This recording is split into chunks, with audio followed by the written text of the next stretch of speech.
this is about. And the last question, and then I'll open it up to the floor. You add a new wrinkle to your zombie realm, the eating of animal flesh. Can you talk about your decision to throw that in? Again, I didn't think it was a huge thing, but what I'd like to do, and if there are any more of these, I'd like to throw in, a few more, maybe little surprises like that.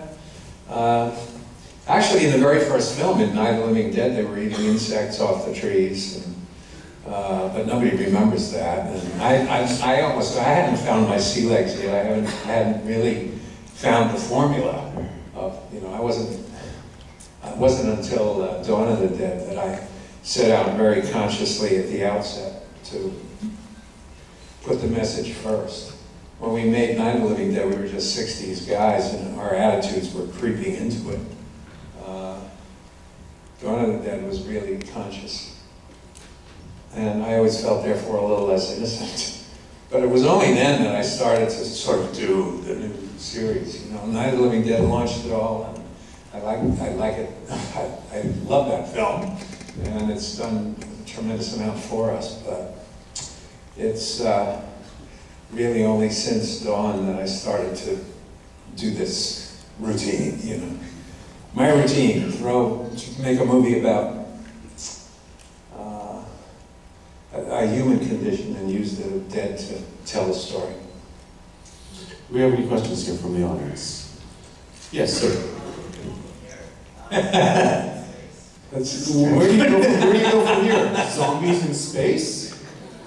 Huh? Zombies in space? I don't know.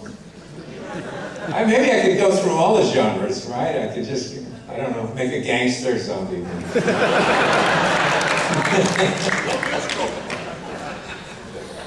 Who else do we have here? Yes. Oh, deadly question. Which sacrilege. Sacrilege. We should. Okay, are there any more zombies in this house? All right. You got around 15 minutes. You got a 15-minute head start. I mean, actually, you referenced that in. Zombies can't run. They cannot run.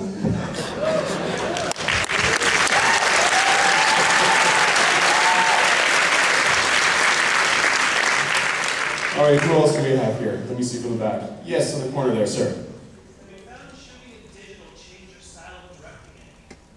Have you found if shooting in digital has changed your directional style any? I don't feel any different. I mean, Adam's sitting right there. He's the DP. I'm sure that it has more of an effect on what he does than me. It's still, it's still a camera and you're still telling a story. So I haven't found it to be I haven't really felt any particular difference in terms of whatever my process is. Do you want to say anything about it? Do we have anyone else here? Yes, sir. Just a quick thing on the tribalism stuff. It also nicely ports post to the current debate about healthcare. You've obviously got the death panel. Referencing the current issue with the healthcare and the death panel, which is there.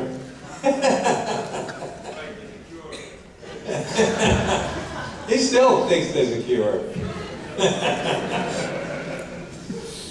What else? Yes, to the side. What's your favorite way to kill a zombie?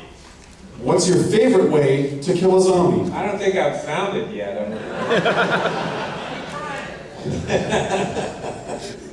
In the blue, sir. Why did the zombie cross the road? Why did the zombie cross the road? Do you have an answer? Is that a real joke? Is there a gag answer for that? Or? If anyone would know, it would definitely have to be used. Oh no, I don't. That's a good. I thought there might be a gag answer. You got any ideas? Up there in the balcony.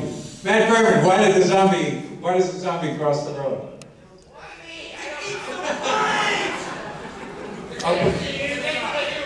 Okay, up in the balcony. Can you hear me? Yes. Just George, with the kind of rival factions, tribalist stuff, I saw shades of Knight Riders in this, and I was wondering if that was conscientious or if it just kind of seeped in. Wow, I don't. In what way?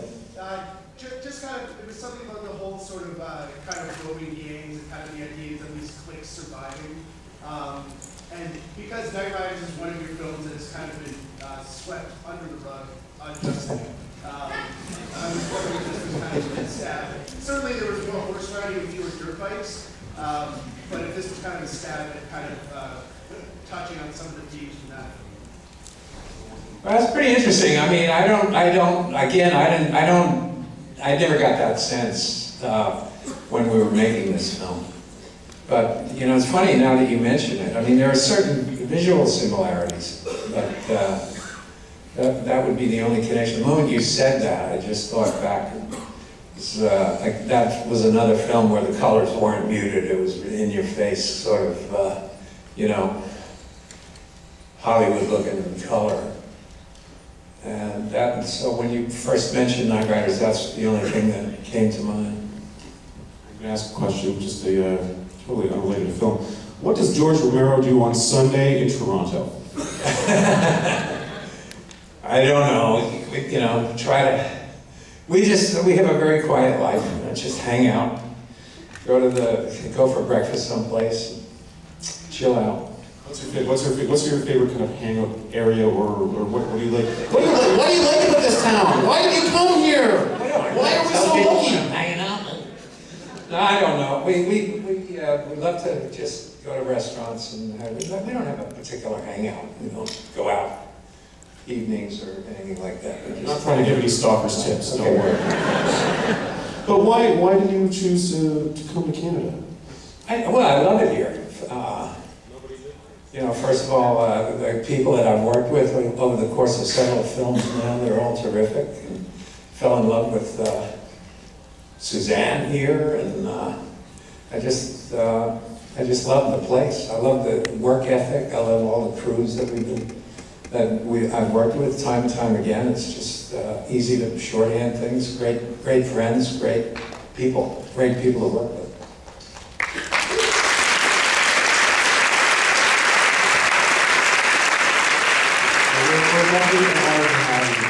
Let me just grab another question here because we're going to have to wrap up soon. So, waving off on the side. Do you have any words of wisdom for filmmakers, young filmmakers? Do you have any words of wisdom for young filmmakers? You just have to make some film. I mean, you know, that sounds ridiculously simple, but it's the truth. You can't walk in and tell somebody, I know how to make a movie. You have to be able to show it. So somehow, you know, get a camera somehow and do something. That's really my best advice. And you can do that today. There's a zombie film that was just made in London for what, 45 pounds or something? Except that one's called Colin. It's a zombie film called Colin. Maybe a little bit of a conflict of interest if I showed that one. And I don't think that the night would be complete if we didn't ask a zombie for a question. Can you do your best zombie impression? Oh no! You guys have done it so well. Oh. I'm at the age where all I have to do is walk down the street.